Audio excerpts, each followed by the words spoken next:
Kota Padang. Kota di Provinsi Sumatera Barat ini memiliki kekayaan budaya dan sejarah. Nah, hari ini saya sedang berada di Museum Aditya Warman, terletak di Kota Padang, Sumatera Barat. Uniknya, museum ini bernama Aditya Warman, seorang penguasa Minangkabau yang ternyata berasal dari Pulau Jawa. Nanti saya akan mengajak historian untuk kita berkeliling masuk ke dalam Museum Aditya Warman ini. Kita akan melihat dari sisi koleksi-koleksi sejarah dan budaya yang ada di museum ini. Yuk kita masuk ke dalam.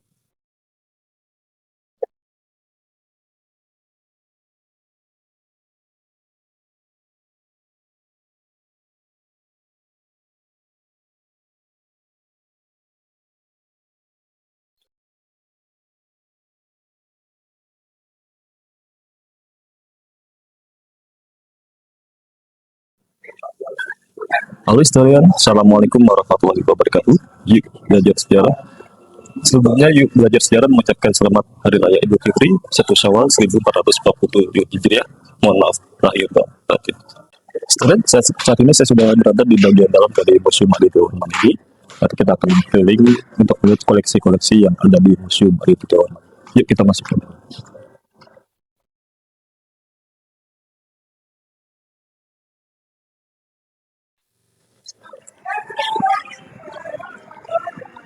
Student, kita bisa melihat di sini ada sebuah papan informasi berisi tentang Provinsi Sumatera Barat historian. Nah, Provinsi Sumatera Barat ini berada di bagian tengah pulau Sumatera, luasnya sekitar 42.297 km persegi historian. Terdiri dari 19 kabupaten dan kota dengan ibu kotanya Padang.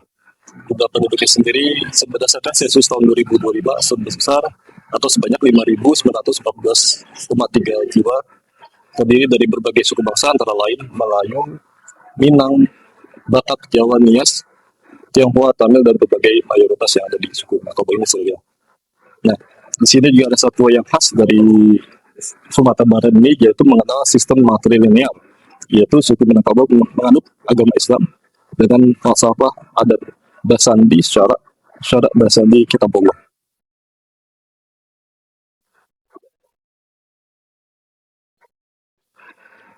Nah, ini peta dari Provinsi Sumatera Barat historian. Nama resmi Sumatera Barat, ibu kotanya Padang.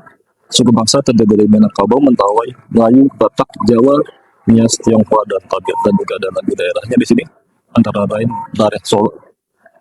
Dan juga ada beberapa kota besar yang ada di Sumatera Barat ini historian. Historian, di sini juga ada bagian prasasti. Ini sebuah prasasti dianggap sebagai sumber sejarah terpenting yang dapat memberikan kronologi suatu peristiwa. Nah, di sini ada temuan prasasti di wilayah Sumatera Barat cukup banyak historian. Antara lain prasasti Pagaruyung 1 sampai 9, prasasti Padang Roko, ini prasasti Sarwoso 1, kemudian ada prasasti Sarwoso 2 atau Batu Sangkar. Nah, informasi dari prasasti ini didukung oleh prasasti di wilayah lain. Prasasti tersebut memberikan informasi yang lebih jelas tentang masa awal sejarah Minangkabau dan masa berkuasanya pengaruh Hindu-Buddha yang pernah berada atau pernah berkuasa di Minangkabau ini historian. Nah, kita bisa dari prasasti yang ada di Minangkabau ini.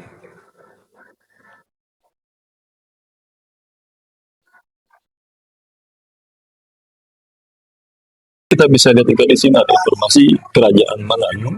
Kerajaan Melayu atau dalam bahasa Tionghoanya ditulis Malayu, merupakan sebuah nama kerajaan yang berada di Pulau Sumatera. Berdasarkan bukti dan keterangan yang disimpulkan dari prasasti dan berita dari Cina, keberadaan kerajaan ini diketahui bermula pada abad ke-7 yang berpusat di Minanga. Orang Melayu diduga adalah orang-orang pesisir Kalimantan yang berkembang ke Sumatera dan semenanjung Malaya sebagai hasil dari cara hidup, perdagangan, dan pelayaran mereka. Pengaruh Hindu India secara historis sangat besar di Sumatera Barat. Pada abad ke-13 kekuasaan berpusat di Garmasraya atau sekarang Kabupaten Garmasraya, dan pada awal abad ke-15 kekuasaan pindah dan berpusat ke Sulawesi. Kita bisa lihat di sini foto dari Kerajaan Melayu. Soalnya ini adalah salah satu koleksi budaya yang ada di Museum Aditya Warman ini, yaitu Tambo historian.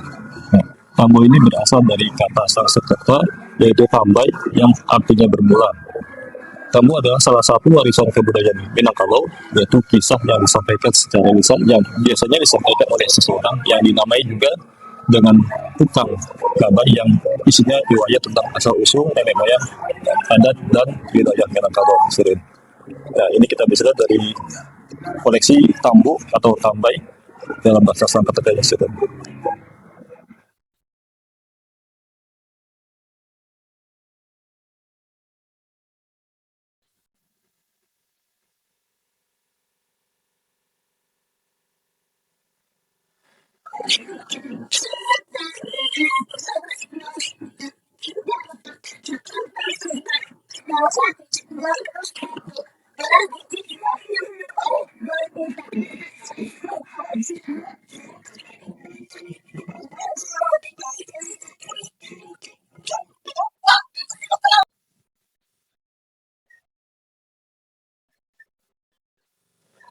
Kemudian kita lihat ke sini, ini adalah informasi mengenai asal-usul dari masyarakat Minangkabau. Nah, kita bisa lihat ke bagian ini, masyarakat Minangkabau berasal dari dataran Asia, yaitu daerah Indochina. Migrasi pertama ini terjadi sekitar tahun 2000 sebelum Masehi, disebut dengan Proto Malayan atau Melayu Tua. Migrasi kedua terjadi tahun 500 sebelum Masehi, atau disebut dengan Proto Malayan.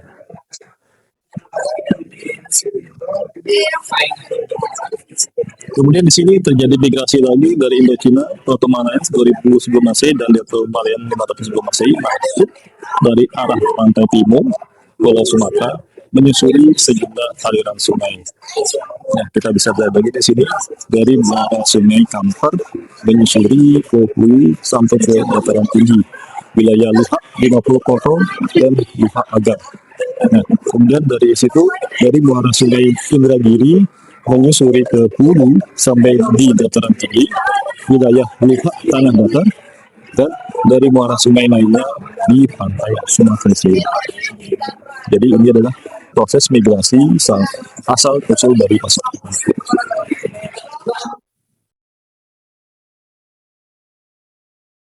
Historian ada salah satu hal unik yang ada di Minangkabau ini, yaitu sistem matrilineal. Nah, sistem matrilineal ini adalah perhitungan garis keturunan dari ibu dan penguasa harta yang turun-menurun kepada garis ibu. Nah, penganut garis keturunan ibu ini terbilang langka, dan hanya di Minangkabau atau di Sumatera Barat ini saja yang menerapkan sistem matrilineal.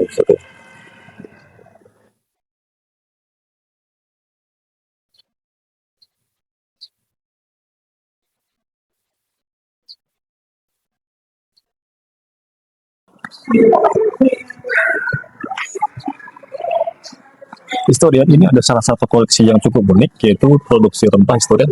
Di sini disebutkan perekonomian masyarakat Minangkabau pada masa kerajaan Pagaruyung dititik beratkan pada produksi lada dan emas.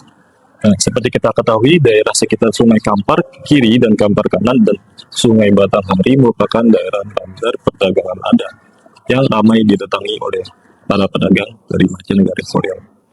Nah, ini kita bisa lihat ada koleksi mangkuk historian, ada koleksi televisi dan koleksi lain historian.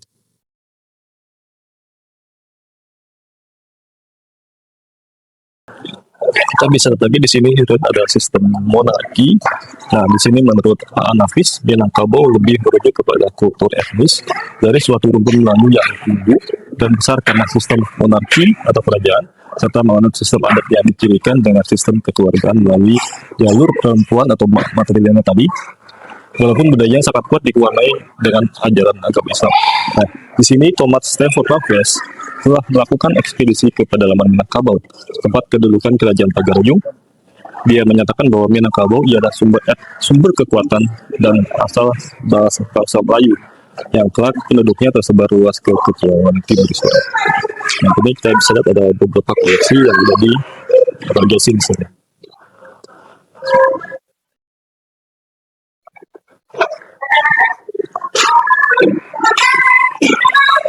Selain di sini juga ada koleksi yang cukup menarik, historian, yaitu di sini ada sebuah miniatur meriam. Nah, ini merupakan sejenis persenjataan yang dipakai pada masa penjajahan Belanda atau Portugis, historian. Terbuat dari besi berbentuk bulat agak panjang. Nah, pada bagian mulutnya terdapat lubang Bagian belakang ditutup dengan besi. Jadi pada bagian atas terdapat lubang tempat mesin. Bagian bawah terdapat roda supaya 2 buah yang berfungsi sebagai tali dan ditumbangkan dengan sumbu isolen. Nah, kita bisa lihat juga di sini ada sebuah pistol dari Portugis. Ini berkembang pada abad ke-17 historian. Jadi untuk pistolnya ini paras tunggal dengan stok kayu yang dilengkapi dengan ukiran serta pegangan yang sedikit melengkung agar nyaman digenggam atau dipakai surya.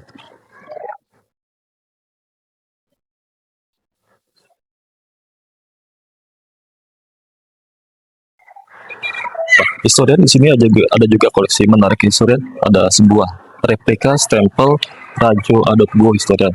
Nah, di Minangkabau ini setelah Islam berkembang, terdapat beberapa kerajaan kecil yang memiliki benda peninggalan bagi orang Islam. Di antaranya stempel dengan tulisan Arab Melayu yang juga berisi tentang raja atau sultan yang berkuasa masa itu historian. Nah, sebelahnya juga ada sebuah keris. Nah, rupanya keris ini tidak hanya terdapat di Jawa, tetapi juga ada di Sumatera Barat historian. Nah, keris ini adalah senjata tradisional khas Nusantara yang memiliki bilah khas, bisa lurus atau berlekuk, kemudian dengan corak pamor pada permukaannya historian. Nah, pada pegangan atau hulu dan sarungnya sering dibuat dari bahan istimewa dengan ukiran bermakna. Keris dipercaya memiliki kekuatan spiritual dan menjadi bagian penting dalam upacara adat. Bahkan pada tahun 2005, UNESCO sudah menetapkan keris ini sebagai warisan budaya dunia dari Indonesia seluruh.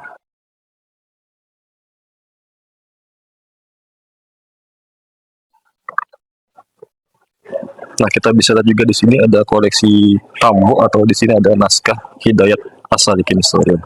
Ini adalah salah satu karya sastra dari Minang. Historian kita turun ke bawah, namun sebelum kita turun di sini ada beberapa foto tokoh dari Sumatera Barat yang menjadi pahlawan dan pemimpin Indonesia historian. Nah, kita bisa lihat di sini ada Agus Salim, ada Muhammad Yamin, ada Muhammad Aksir, ada Tuanku Imam Penjol, ada Adnan Kapal Gani, kemudian di bagian tengah ada Rasuna Said, ada Hamka, ada Rohan Kudus, di bawahnya ada Muhammad Hatta, tokoh proklamator, di sebelah kanan Suta Syahrir, Perdana Menteri Indonesia, dan bagian atas yaitu Rahmat Indonesia.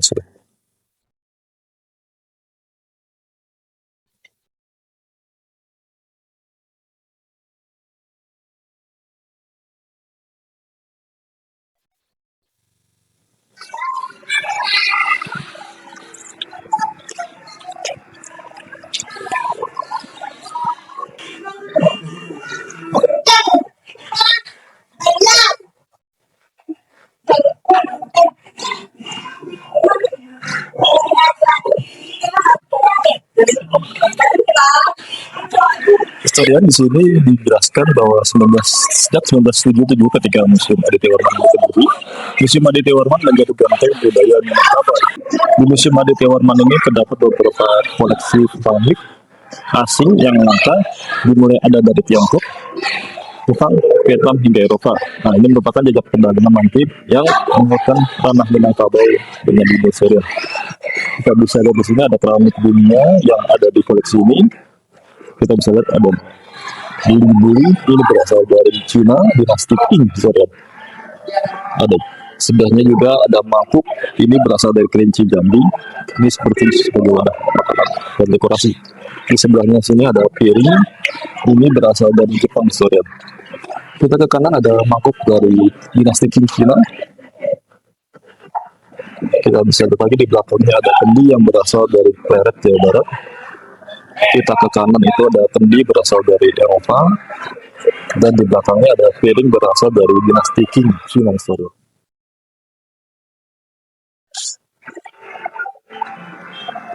Nah, kita bisa ke sini lagi, Seren.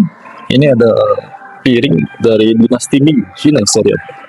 Di belakangnya ada vas bunga yang berasal dari Jepang. Kita ke sebelahnya ada mangkuk dari dinasti Ming Cina juga.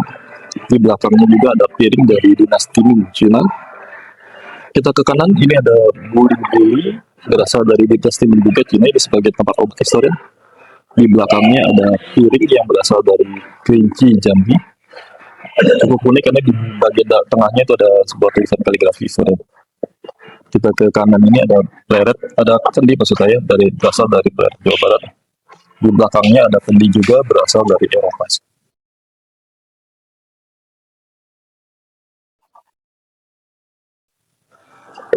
Nah, ini juga menarik sekali, ada piring yang berasal dari Eropa. Di belakangnya ada buli-buli lagi dari dinasti Qing Cina. Kita ke sebelahnya ada piring dari Eropa. Di sebelahnya juga ada piring Padma berasal dari dinasti Qing Cina. Kita ke sebelah sini, ini ada mangkuk kecil dari dinasti Qing Cina. Di belakangnya ada vas bunga dari dinasti Qing Cina juga, dan di sebelah kanannya ini ada kendi yang berasal juga dari dinasti Qing Cina.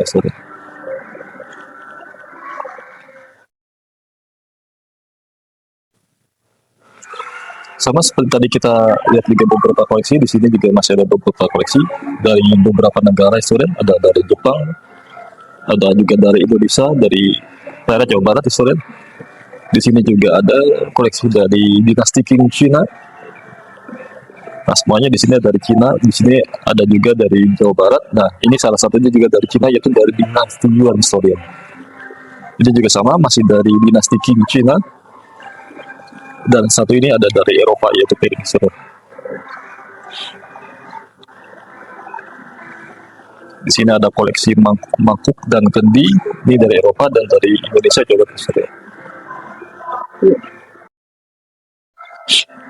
Ini juga sama, ada mangkuk dari Pleret Jawa Barat. Nah, di sini nanti kita akan masuk ke bagian pecahan-pecahan.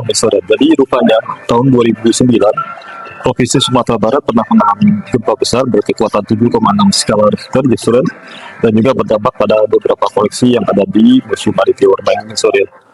Nah, kita bisa lihat di sini, walaupun beberapa koleksi sudah banyak yang pecah-pecah, namun tetap dipajang sebagai koleksi dari Museum Aditya Warman. Kita bisa lihat ini, ada beberapa koleksi yang sedikit bolong-bolong di bagian tengahnya karena efek gempa, dari Cina, dari dinasti Ming. Ya, di sini juga sudah sedikit rusak di bagian pinggirnya. Ada juga koleksi piring dari Eropa yang pecah di bagian pinggirnya, Sama ini juga piring dari Cina. Nah, ini juga ada beberapa koleksi juga yang rusak juga, Ini seperti piring dari Eropa, pecah di bagian pinggirnya. Nah, ini juga piring dari Cina, juga pecah di bagian pinggirnya,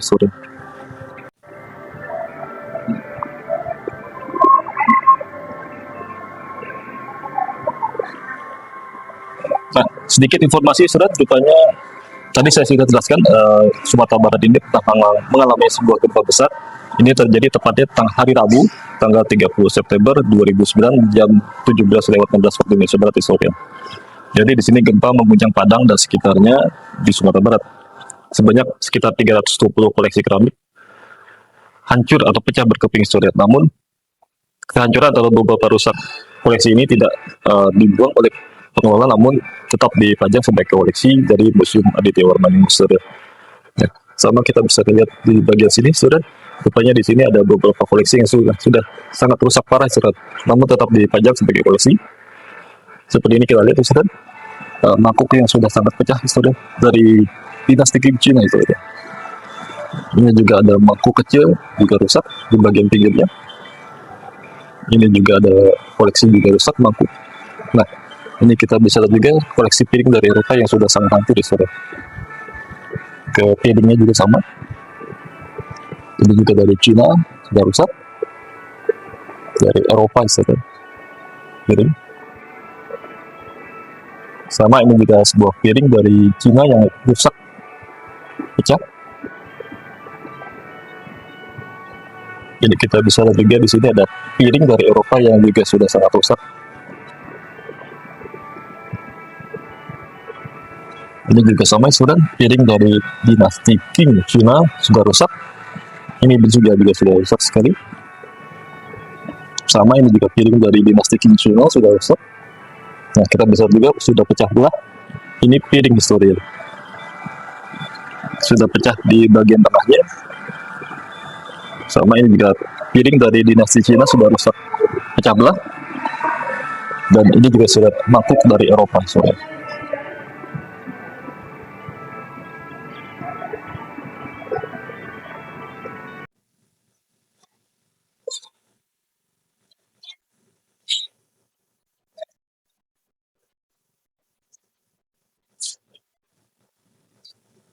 Kemudian kita di bagian dalam lagi, ini adalah sebuah museum yang berisi perhiasan yang kita bisa lihat di sini. So, jadi pemerintah Provinsi Sumatera Barat bekerja sama dengan pemerintah daerah istimewa Yogyakarta.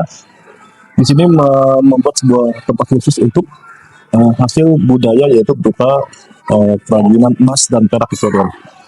Nah, di sini pada tahun 2002, Dinas Kebudayaan Provinsi Sumatera Barat melalui Museum Aditya Warman bekerja sama dengan Dinas Kebudayaan Daerah Istimewa Yogyakarta memamerkan keanekaragaman karya budaya berupa koleksi yang dimiliki. Nah, kita bisa lihat di sini saja. Ada beberapa koleksi karya emas atau perhiasan yang ada di Museum Aditya Warman ini.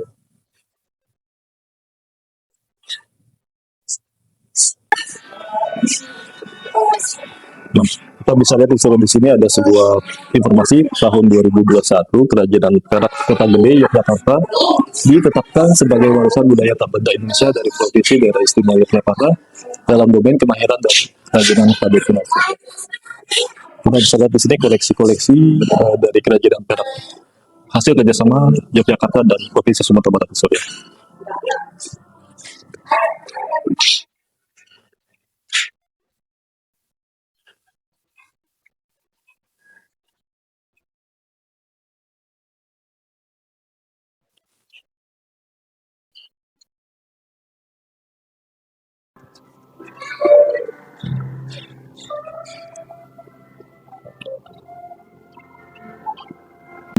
Di sini ada informasi menarik juga, ada sebuah informasi ini melacak perak Kota Gede, sorry. Jadi kerajinan perak di Kota Gede muncul dipercaya sejak masa Mataram Islam beribu kota di wilayah tersebut. Meski tidak banyak bukti yang dapat ditemukan, bukti awal setidaknya menyatakan bahwa para pengrajin perak di Kota Gede menyalin pesanan dari Keraton Yogyakarta. Rasa jaya dan kebangkitan kerajinan ini justru pada masa kolonial.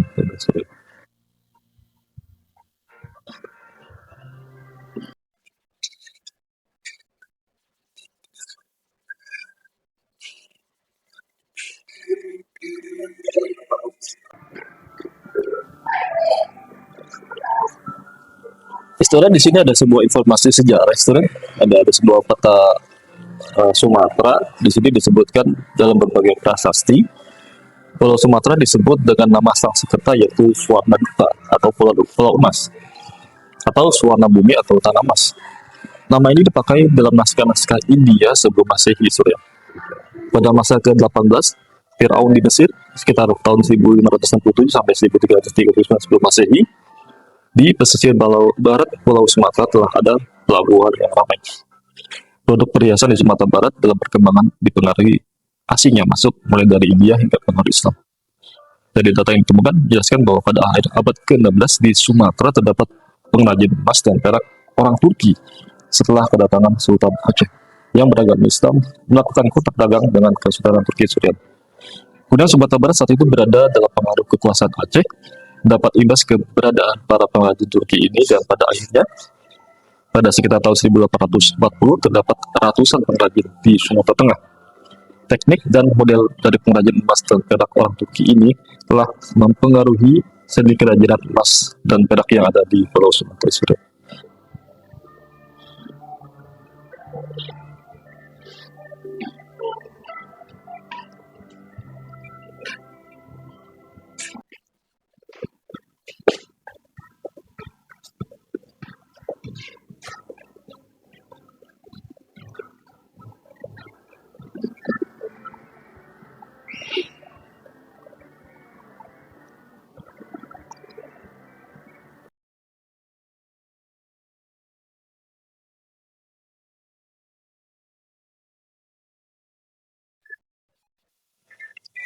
Student, saat ini kita masuk ke dalam museum rendang, student. Nah, student pasti sudah nggak asing ya dengan rendang, makanan khas dari Sumatera Barat yang biasanya kalau kita biasa makan tuh berisi daging dan bumbu rempah-rempahnya, student. Tapi ternyata student di sini atau di Minangkabau ini, rendang ini bukan hanya berisi daging sapi, student.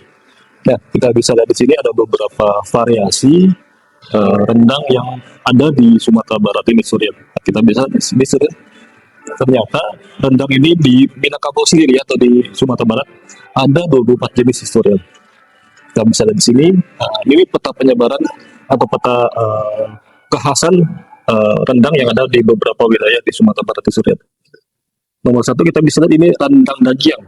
Ini ada di semua daerah di Sumatera Barat, termasuk juga mungkin di Jabodetabek dan di pulau lainnya. Ada juga rendang Ati. Ini ada di Kota Padang, historian. Saat ini sini ada jenis-jenis rendang yang ada 24 jenis historian yang saat ini berkembang atau meluas di Sumatera Barat. Kita lihat nomor satu itu ada rendang Dagiang. Ini ada di semua daerah di Sumatera Barat. Dan juga kita lihat yang unik-unik lainnya yaitu rendang Paru. Ini ada juga di Kota Padang. Ada juga rendang ikan historian. Ini ada di Padang, Pariaman, dan daerah pesisir Sumatera Barat. Ada juga rendang udang sama di Padang, Pariaman, dan pesisir Sumatera Barat. Dan juga ini ada yang unik-unik lagi yaitu rendang ikan asin ya, Israel. Ini ada di 50 kota.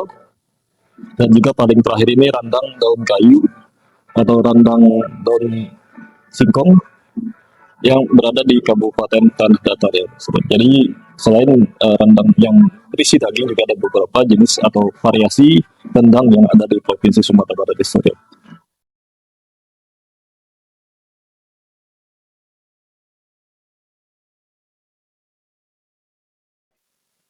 Nah, kita bisa lihat di sini ada sebuah informasi, surat. Jadi rendang adalah raja makanan atau makanan terlezat dan istimewa yang berasal dari Sumatera Barat, surat. Nah, pada tahun 2010, rendang ini diperkenalkan dalam sebuah pameran terbesar di dunia yaitu International Tourism Bus di Messe Berlin, Jerman, surat. Kemudian pada tahun 2011, rendang dinobatkan sebagai the world's 15 most delicious foods atau 50 hidangan terlezat di dunia versi CNN International, Surya. Kemudian juga pada tahun 2018 rendang ditetapkan secara resmi sebagai salah satu dari 5 hidangan nasional Indonesia, Surya. Jadi rupanya selain rendang ini sudah terkenal di Indonesia, rendang juga ternyata sudah mendunia. Jadi sudah diakui beberapa event-event yang sudah diselenggarakan di terutama tadi di Jerman dan juga oleh versi CNN Internasional sudah dinyatakan sebagai makanan terbesar di Indonesia. Nah, kita bisa lihat juga di sini ada sejarah rendang, historia. Di sini disebutkan kata rendang asal dari bahasa Minangkabau yaitu randang, merujuk kepada teknik memasak yang disebut marandang.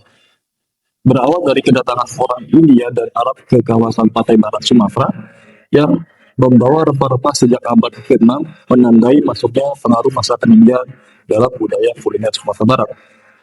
Diperkirakan bahwa rendang ini telah ada pada masa Raja Aditya Warman, jadi dari tahun 1347 sampai 1375 Masehi di Kerajaan Panggari Sumatera. Nah, kemudian juga di sini disebutkan bahwa Konferensi menyoroti bahwa Sumatera merupakan pusat penting dalam perdagangan rempah-rempah dunia. Adanya hubungan atau perdagangan dengan bangsa asing seperti India, Cina, dan Arab mempengaruhi sosial budaya masyarakat lokal, seperti memperkenalkan rempah-rempah dan bumbu untuk bahan makanan Indonesia. Sejarah rendang ini, belajar sejarah juga pernah membahas pada video sebelumnya.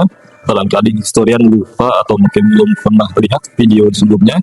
Videonya nanti akan saya sempatkan pada bagian atas dari video hari ini. Kita bisa lihat di sini, Surya, rempah-rempah untuk bahan membuat rendang itu sendiri, Surya. Nah, ini ada lada, ada cengkeh, ada kulit manis. Di sebelah sini ada kelapa, kemudian di bagian sini ada cabai merah. Di bawah sebelahnya juga ada bawang merah, ada bawang putih, ada jahe, kemudian ada lengkuas, ada buah pala. Sebelahnya ini ada perak atau bunga lawang, ada ketumbar, ada kemiri atau buah koreng. Kemudian di sini ada kunyit dan daun kunyit, Ustaz. Dan di sebelahnya di sini ada daun serai, daun jeruk, dan daun salam, Ustaz. Nah, di sini kita bisa lihat juga kandungan gizi pada masakan rendang Instagram. Nih, menurut Godam tahun 2012, kandungan gizi rendang ini terbuat dari daging sapi mengandung energi sebanyak atau sebesar 193 kilokalori.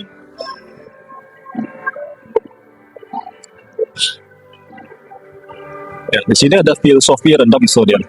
Jadi dalam tradisi Minangkabau ini rendang merupakan hidangan yang harus ada dalam setiap acara adat maupun acara keagamaan.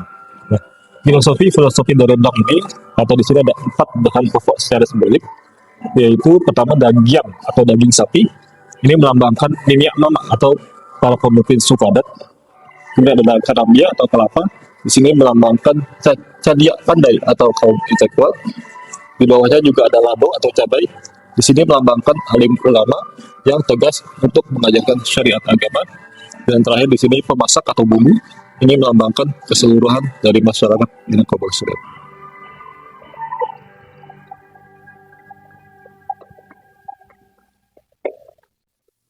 Ya, kita bisa lihat tadi Surat, karena tadi sudah dijelaskan rendang ini sudah mendunia. Ini sini ada sebuah peta yang menjelaskan penyebaran dari rendang yang sudah menyebar ke beberapa negara Surat. Seperti di sini ada di negara Amerika Latin, kemudian di Amerika, di sini juga ada sampai Tanzania Surat. Ke atas sudah sampai Mesir, kemudian ada di Eropa seperti di Prancis, Polandia, Ukraina. Kita ke kanan ke Asia itu ada di Pakistan, ada di Rusia juga Surat. Di benua Australia juga sudah ada, di Selandia Baru ada, dan ke atas ini ada Korea Selatan dan Jepang Surat, dan juga ada Cina Surat. Jadi memang rendang ini sudah menyebar ke banyak negara di dunia Surat. Nah, ini ada beberapa jenis rendang Surat. Ini ada rendang daging atau ini rendang daging seperti yang biasa kita makan Surat, terbuat dari daging sapi Surat. Atau di sini juga biasa dibuat dengan daging kerbau Surat. Nah, di sebelahnya ini ada rendang balui. Rendang balui ini berbahan utama dari belut Surat. Jadi bukan daging sapi, melainkan dari belut. Di bagian sini ada rendang itiak. Rendang itiak ini berbahan utamanya dari itik atau bebek Surat. Unik sekali Surat ya. Nah, di sebelahnya ada rendang paku atau pakis Surat.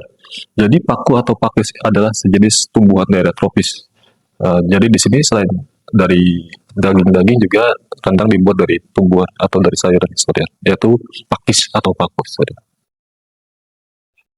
Kita ke bagian sana. Nah, selain tadi ada daging balui dan daging sapi, ini juga ada rendang cubadak Surat.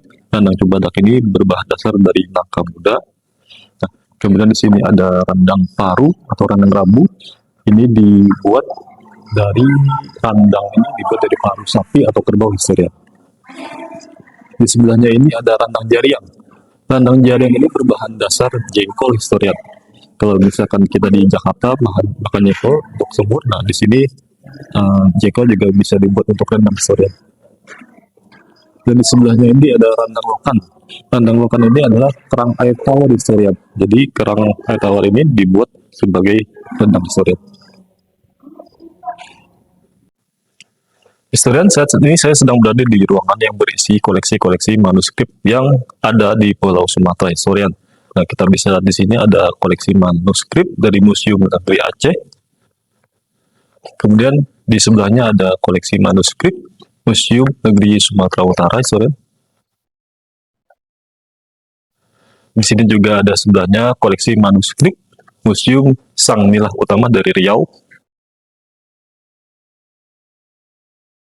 Nah, di sini ada juga koleksi manuskrip Museum Aditya Warman, Sumatera Barat.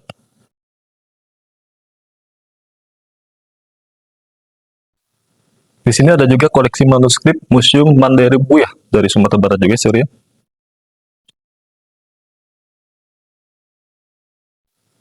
Di sini ada juga koleksi manuskrip Surau Simawang dari Sejunjung.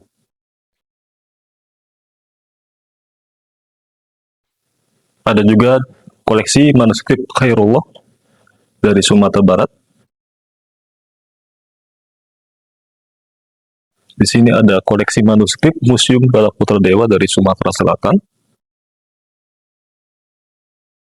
Ada juga koleksi manuskrip Museum Ruwajurai dari Lampung. Sebelahnya ada koleksi manuskrip dari Fakultas Ilmu Budaya Universitas Andalas.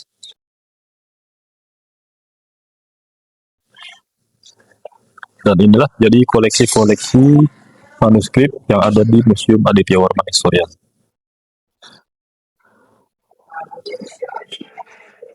Itu tadi Siren, keliling-keliling kita ke Museum Aditya Warman yang letak di Kota Padang, Sumatera Barat, Siren.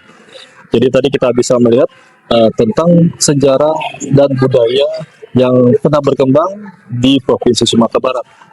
Ya, apabila Siren saat ini berada di Kota Padang, tidak salah jika kita berkunjung ke Museum Aditya Warman ini, kita bisa belajar melihat tentang sejarah dan budaya yang pernah berkembang di Provinsi Sumatera Barat. Demikian video kita pada hari ini, semoga bermanfaat dan menambah wawasan kita tentang sejarah Indonesia, karena sejarah adalah kehidupan. Sampai jumpa di video selanjutnya.